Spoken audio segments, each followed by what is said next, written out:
அனைவருக்கும் வணக்கம். இன்னைக்கு கொள்ளு ரசம் எப்படி செய்யலாம்னு வாங்க பார்க்கலாம். ஃபர்ஸ்ட் நம்ம கொல்லை வேக வச்சு எடுத்துக்கலாம். ஒரு 2 ஸ்பூன் அளவுக்கு கொள்ளு எடுத்துருக்கேன். இப்போ இதை நல்லா கழுவிட்டு 1 டம்ளர் அளவுக்கு தண்ணி விட்டு நம்ம இப்போ வேக வச்சு எடுத்துக்கலாம். ஒரு 5 விசில் இல்லைனா ஒரு 6 விசில் வச்சோம் அப்படின்னா கொள்ளு நல்லா வெந்து வந்துடும். இப்போ கொள்ளு தனியாகவும் நம்ம வேக வச்ச தண்ணியை தனியாகவும் நம்ம வடித்து எடுத்து வச்சுக்கலாம். இப்போ ஒரு மிக்ஸி ஜாரில் 1 ஸ்பூன் அளவுக்கு மிளகு சேர்த்துக்கலாம்.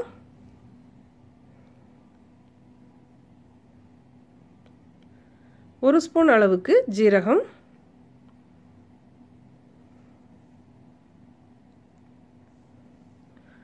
ஒரு 4-5 பல் பூண்டு தோலோடையே சேர்த்துக்கலாம். ஒரு பட்டை மிளகாய்,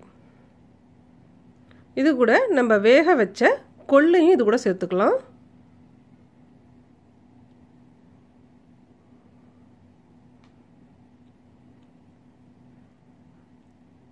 இப்போ நம்ம இதை ரொம்ப நைஸாக அரைக்கக்கூடாது. கொஞ்சம் கொரகொரப்பாக அரைச்சி இதை எடுத்துக்கலாம். இப்போ ஒரு நெல்லிக்காய் சைஸ் அளவுக்கு புளி எடுத்து அதை கரைச்சி எடுத்து வச்சுருக்கேன். இப்போ ஒரு தக்காளி சேர்த்துக்கலாம். இப்போ தக்காளி நல்லா கரைச்சி விட்டாச்சு. இப்போ நம்ம ஏற்கனவே அரைச்சி வச்ச மிளகு, ஜீரகம், கொள்ளு இதை இது கூட சேர்த்துடலாம்.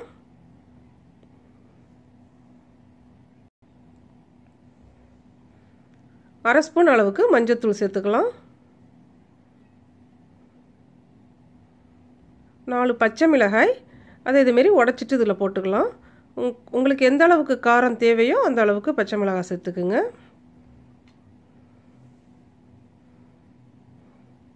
கொஞ்சமாக கருவேப்பிலை சேர்த்துக்கலாம். கொத்தமல்லியும் கொஞ்சமாக சேர்த்துக்கலாம்.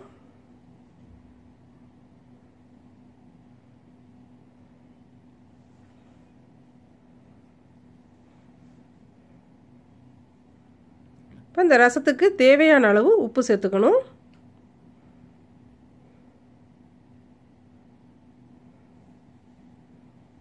இப்போ இதை நல்லா கலந்து விட்டு நம்ம எடுத்து வச்சுக்கலாம். இப்போ ரசத்தை தாளிச்சிடலாம். இப்போ ஸ்டவ் ஆன் பண்ணி எண்ணெய் சட்டி வச்சுட்டேன். எண்ணெய் விட்டுட்டேன். எண்ணெய் நல்லா சூடாயிடுச்சு. கொஞ்சமாக கடுகு போட்டு இப்போ தாளிச்சுக்கணும்.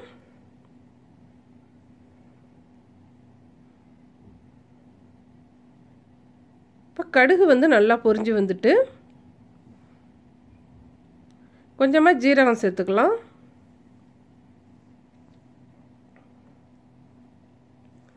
கடுகு ஜீரகம் ரெண்டுமே நல்லா பொரிஞ்சோடனே கொஞ்சமாக பெருங்காயத்தூள் சேர்த்துக்கணும்.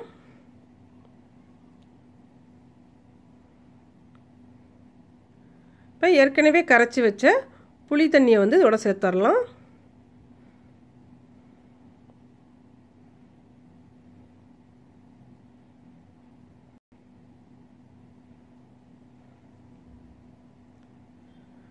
இப்போ வேக வச்சு வடித்து வச்ச கொள்ளு தண்ணி இப்போ அதையும் இது கூட சேர்த்துடணும்.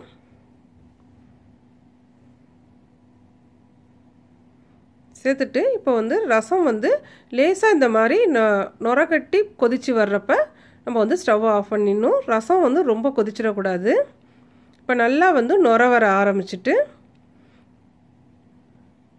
இப்போ இந்த ஸ்டேஜில் நம்ம ஸ்டவ்வை ஆஃப் பண்ணிடலாம். சுவையான சத்தான கொள்ளு ரசம் ரெடி.